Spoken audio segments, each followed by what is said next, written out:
Hello my YouTube family, और आप सब कैसे हैं। भोलेनाथ से माता से प्रार्थना करते हैं आप लोग बिल्कुल स्वस्थ हों और ठीक हों। और जैसे कि मैंने आप सब लोगों को बताया था कि हम लोग अस्थि विसर्जन करके वापस आ चुके हैं। और हम लोग एक्चुअली रात को मंदिर में ही सोते हैं, क्योंकि हमारे यहाँ ऐसा मानना है कि अगर दिन छिपने के बाद आप लोग हरिद्वार से जो गंगा जल लाते हैं तो उसे घर पर नहीं लेके जाते। उसके पीछे भी कुछ रीज़न्स होंगे। कहते हैं ये अच्छा नहीं माना जाता, मतलब बड़े लोग कहते हैं कोई तो रीज़न होगा। तो हम लोग रात को, मैं, मेरे हस्बैंड, बच्चे और भैया राहुल भैया जो हमारे साथ गए थे, तो हम सब लोग मंदिर में हमने स्टे किया था और खाना खाया था। मैं रात को वीडियो बनाती बट टाइम नहीं मिल पाया, क्योंकि कोई ना कोई वहाँ पे हमसे मिलने आ रहा था मंदिर में। और फिर लास्ट में रात को मेरे भी थोड़ी तबीयत ख़राब हो गई थी, लूज़ मोशन हो गया था, तो इस वजह से मैं वीडियो नहीं बना पाई थी।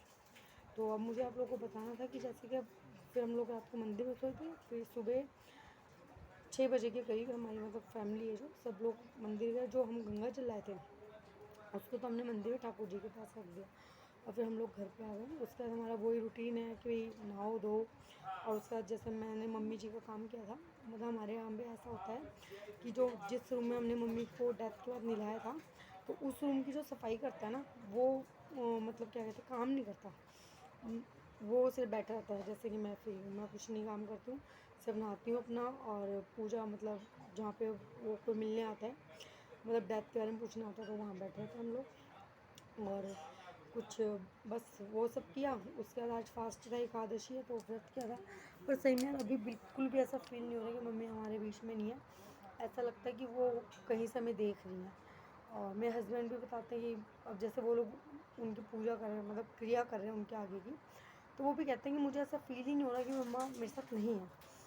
और भोलेनाथ की दया से उनका आशीर्वाद हमेशा हमारे साथ रहेगा। पर ये है, सही में समझ नहीं आ रहा है क्या हो रहा है। बिल्कुल अभी भी माइंड ना बिल्कुल ब्लैंक है। सोच रही हूँ कि ऐसा ऐसा बहुत सारी चीज़ें दिमाग में चल रही हैं। और अब पूरी फैमिली इकट्ठी हो रखी है इस टाइम। और चाचा जी और हमारे कोई काम से वो दिल्ली गए हुए हैं। बाकी बड़े चाचा जी हैं, चाची जी हैं, छोटे चाची जी आए हुए हैं, और बुआ हैं, दीदी और आई हुई हैं। बाकी और हमारे यहाँ पे और रिश्तेदार जो पड़ोस में रहते हैं सब इकट्ठे हो रखे हैं। पर एक खालीपन जो होता है ना, वो कहीं ना कहीं है। अब हमारे यहाँ क्या रिवाज है कि जो बहू होती है वो बेटा और बहू, ना तो मैं कुछ काम कर रही हूँ ना मेरे हस्बैंड कर रहे हैं, उनको भी मना कर रखा है, क्योंकि अगर वो कोई काम करेंगे तो वो भी मम्मी को पाप चढ़ेगा। अब हमारे क्या है, जैसे हम लोग नहाते हैं तो ना मैं अपने कपड़े खुद धो सकती हूँ, और अगर मेरे को अपने कपड़े खुद धोने हैं तो मैं उनको साबुन नहीं लगा सकती, सिर्फ और सिर्फ पानी में से निकाल सकती हूँ। तो 4 दिन से तो ये हो रहा था कि भाई बुआ जी थे तो बुआ जी धो देते थे, और कल हम लोग परसों हम लोग हरिद्वार चले गए और कल हम लोग हरिद्वार से आए थे, तो 2 दिन के तो मेरे कपड़े धुले थे। और आज मैंने सुबह नहाने घुसी तो मैंने कहा अच्छा नहीं लगता है रोज़ हम किसी को बोलते हैं कि भाई आप दो। तो मैंने आज खुद ही पानी में से अपने कपड़े निकाले और 1 बाल्टी कपड़े हो रहे थे उनको सुखाया। और मेरे हस्बैंड के कपड़े और पापा जी के कपड़े मैंने कहा दीदी आपको धोने पड़ेंगे, तो बुआ जी और थे उन्होंने धो दिए और दीदी थी। और फिर जो उसके बाद ना हम लोगों में ये भी होता है कि जितने दिन तक मम्मी की क्रिया चलती है ना, हम लोग चप्पल वगैरह नहीं पहन सकते, मतलब अलाउड नहीं होता। ऐसे कहते हैं हम लोग चप्पल पहने या अपने जैसे सर धोना। और मुझे बाल धोया आज पूरे 11 दिन हो चुके हैं, क्योंकि मैंने पहले भी नहीं धोया था बीच में सर। और बालों को बिल्कुल ऐसे झुंड सा हो रहा है। कंघा भी नहीं करते हम लोगों में, कंघा भी नहीं लगाते बालों को, अच्छा नहीं माना जाता मतलब। तो ना मैंने बाल भाए हैं। और ये बिंदी का इस कहते हैं कि जो सुहागन लेडीज़ होती है उसमें लगाते हैं, तो मेरी बिंदी गिर गई थी तो बुआ ने मेरे लगा दी थी। बुआ बोलती बेटा सुहागन ऐसे बिना बिंदी के रहती। बाकी मांग नहीं भर सकते, बाल नहीं बा सकते, फेस पे कोई क्रीम पाउडर या कोई ऐसी चीज़ नहीं यूज़ कर सकते हम। फेस पे या पूरी बॉडी पे कोई चीज़ यूज़ नहीं कर सकते। और सबसे मेन बात कि हम लोग नंगे पैर रहते हैं। हम जब जैसे मैं हरिद्वार भी गई तो बिल्कुल नंगे पैर थी मैं और मेरे हस्बैंड।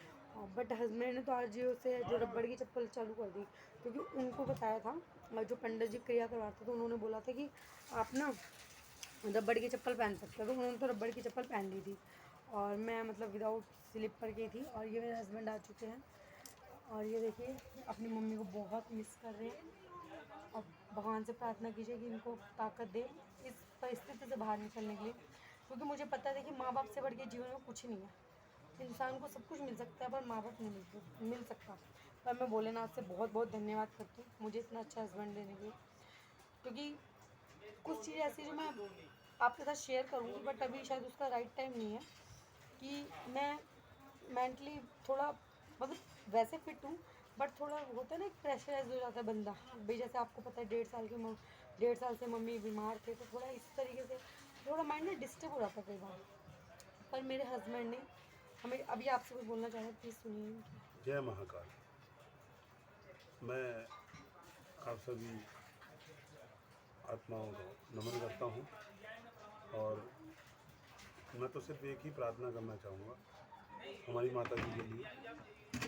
अरे जहाँ भी रहना खुश ही रहना, पर हमारे घर तो मात सच में खाली हो भवानी गई। कहते हैं। अरे मंगल करना सब दुख हरना, यही प्रार्थना करते हैं। बस हमारी माता जी जहाँ भी रहें सुखी रहें, और खुशहाल भगवान उन्हें अपने श्री रहें और चरणों में जमा दे, उनकी उन उनका मोक्ष हो जाए। देखो अब हम उन लोग तो यही प्रे करते हैं, बाकी तो ईश्वर से बड़ा कोई भी नहीं है। अब हम लोग ये नहीं चाहते कि भगवान उन्हें फिर से जन्म दे, और वो ही कष्ट, क्योंकि उन्होंने इतना कष्ट झेला है ना, अब मैं आपको बता नहीं सकती, पर बहुत ज़्यादा उन्होंने कष्ट देखा है। क्योंकि मैं तो 24 आवर्स उनके साथ रहती थी, तो उनकी एक एक चीज़, एक एक स्थिति मुझे पता थी। तो मुझे पता है कि वो अंदर से बिल्कुल हिल चुके थे, बिल्कुल ख़त्म थे। पर ये कि हमें उस परिस्थिति से निकलने में देखो टाइम लगेगा। पर ये कि आप लोगों का साथ है, और आप भी मेरा परिवार हो, जैसे ये मेरा परिवार है वैसे आप लोग भी मेरा परिवार हो। तो कहते हैं ना, जब इंसान दुखी होता है तो अपने परिवार के पास ही जाता है। तो आप लोगों का तहे दिल से बहुत बहुत शुक्रिया जो आप लोग मेरे साथ दे रहे हैं और सपोर्ट कर रहे हैं। और प्लीज़ जिन लोगों ने मेरे चैनल को अभी तक सब्सक्राइब नहीं किया है तो प्लीज़ सब्सक्राइब कीजिए, क्योंकि मुझे आपके साथ और सपोर्ट की बहुत ज़रूरत है। जय भोलेनाथ, जय माँ काली। और हाँ जी, एक बात मुझे आपसे और कहनी थी, जैसे मैंने आपको बोला था कि मैं अस्थि विसर्जन वाला वीडियो अपलोड करूँगी, बट कुछ प्रॉब्लम्स हो गई थी, तो इस वजह से मैं वो वीडियो अभी अपलोड नहीं कर पाई हूँ। और अगर आज टाइम मिलता तो मैं आज वो अपलोड करूँगी। और आप देखिएगा और प्लीज़ प्रे कीजिएगा कि भाई मम्मी जहाँ भी हैं भगवान उन्हें शांति दे और सही से रखे। और अभी गरुड़ पुराण का पाठ भी होगा, जो कि हमारे कल से स्टार्ट हुआ है। पर कल तो हम लोग अटेंड नहीं कर पाए थे। अटेंड्स मीन्स हम आ तो गए थे, पर हम लोग वहाँ से हरिद्वार से लेट आए थे, तो ऐसे कहते हैं कि जो आता है लेट वो नहीं बैठ पाता, तो हम लोग नहीं बैठे थे। अब आज हम सभी लोग बैठेंगे तो मैं आपको भी दिखाऊंगी। और प्लीज़ आप लोगों से ये प्रार्थना है कि हेल्प कीजिए और सपोर्ट कीजिए। जय भोलेनाथ, जय माता दी। और मैं वो अस्थि विसर्जन वाला वीडियो भी डाल दूँगी, तो प्लीज़ आप देखिएगा ज़रूर। और हाँ, कमेंट करके ये बताइएगा कि जो हमारे रीति रिवाज हैं वो किस किस के होते हैं। अभी और भी बहुत सी चीज़ें हैं जो मैंने भी आपको नहीं बताई हैं। जैसे कि मम्मी की मतलब जिस दिन डेथ हुई, तो मम्मी को ले जाने के बाद ना कोई वो क्या होता है, वो एक मटकी होती है, मटकी के अंदर सारा सामान डाल के हम लोग ले गए काफ़ी दूर तक। मुझे तो कोई होश ही नहीं था, मतलब बिल्कुल बेहोश टाइप समझ लो आप, पकड़ के लेके गए थे। और वो मटकी का ऐसा होता है कि उसको ना वो गिरनी नीचे बिल्कुल।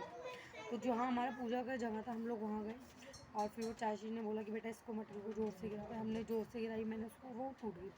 उसके बाद जितनी भी लेडीज़ आई थी मतलब मम्मी के दाग संस्कार में, और जेंट्स तो मतलब वहाँ गए थे, बट जो लेडीज़ थी जितनी भी आई थी, तो वो सारी लेडीज़ ऐसे लाइन वाइज बैठ गई थी। फिर एक आंटी थी, नान थी, तो उन्होंने बरगद के पेड़ का एक पत्ता लिया और पानी लिया, और जितनी भी लेडीज़ थी उन्होंने सबके हाथ में वो एक बरगद का एक ही पत्ता, सबके हाथ में पत्ता दिया और उस पर थोड़ा थोड़ा पानी गिरा, और सबको बोला कि इस पानी को नीचे छोड़, जैसे तर्पण करते हैं ना, श्राद्धों में तर्पण होता है या किसी भी पूजा पाठ में तर्पण हम करवाते हैं, सॉरी हर पूजा पाठ में नहीं होता, श्राद्धों में तर्पण होता है। तो जैसे वो तर्पण करवाते हैं वैसे उन्होंने तर्पण करवाया कि आप ये बोलिए कि मम्मी जी आप जहाँ पे भी हो भगवान आपको मोक्ष प्रदान करे और आपको ये जल वहाँ पे मिले। तो हम कोई 60-70 औरतें थी, सबने ये किया। और उसके बाद फिर हम लोग घर पे आ गए। तो घर पे आने के बाद सब लोग बैठे रहे। उसके बाद ना उस रूम की तो सफाई होती है ना, उसको तो लॉक कर देते हैं। और हमारे यहाँ एक रिवाज हो रहा है, लेडीज़ उस रूम में एंट्री नहीं ले सकती नहान तक।